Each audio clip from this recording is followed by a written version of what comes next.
Hey, it's Congressman Jamie Raskin coming to you from Maryland's beautiful 8th Congressional District, sending out greetings to my friends at the Secular Coalition of America at your Lobby Day event. I'm thanking you for this award, for the Secular Congressional Champion Award. And it means a lot to me. It probably means more to me than it should, because I understand there's a very small pool of people who are potential competitors to win the prize. I don't know how I edged out Jared Huffman this year, but maybe we're taking turns with it or something. But no, in truth, the Freethought Caucus is growing by leaps and bounds. I think we're up to 16 or 18 members. We're recruiting a lot of the new members of Congress, and so there will be greater and greater competition, I promise you, for the Congressional Champion Award. But it means a lot to me because I do view it as an essential part of my responsibilities to stand up for the Constitution. And nothing is more central to our Constitution than the separation of church and state. If you think about what happened back in the 18th century, the real radicalism of the American Constitution was, was the break from theocracy.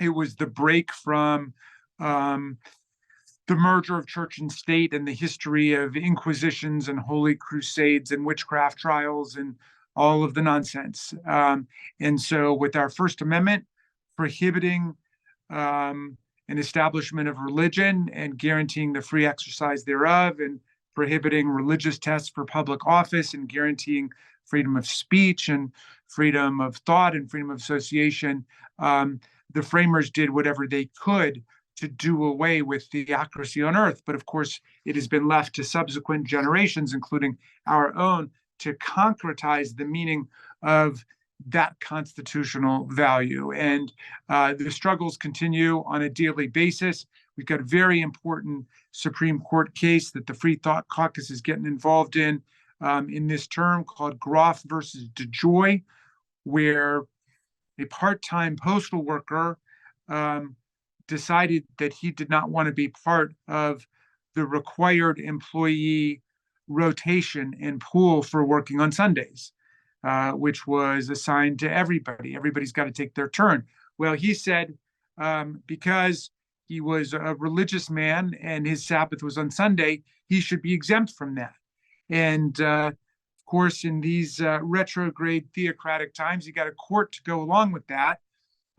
It cuts totally against the 1985 Supreme Court decision called Thornton versus Caldor, which struck down a Connecticut statute which said that people have a right not to work on their Sabbath day, whatever Sabbath day that is. And the court saw immediately that this exercised an illegitimate religious preference for religious adherence over people who are not religious adherents. There are lots of reasons people might not want to work on a Sunday. Some of them might want to go to church for an hour. Others might want to be with their family. Others might want to tutor. Others might want to go to the Pittsburgh Steelers football game, whatever it is. And the state cannot favor the decision to go to church over the decision not to go to church and to do something else with your time. And that's precisely what's posed in this Groff versus DeJoy case as well, because he's basically saying, I don't want to have to be in the same pool as everybody else and take my turn to work on a Sunday. Well, nobody wants to work on a Sunday, but people have different reasons for not wanting to work on Sunday.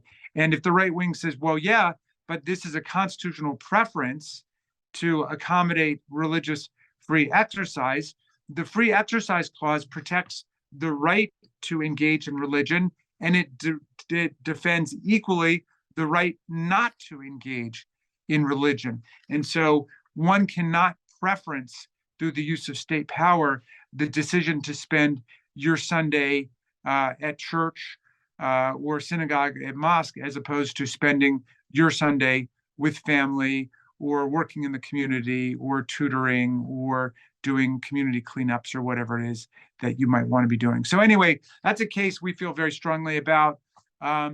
We know that the separation of church and state is under siege in America. I want to thank all my friends in the Secular Coalition for hanging tough and being strong. And thank you for this recognition, which means a lot to me.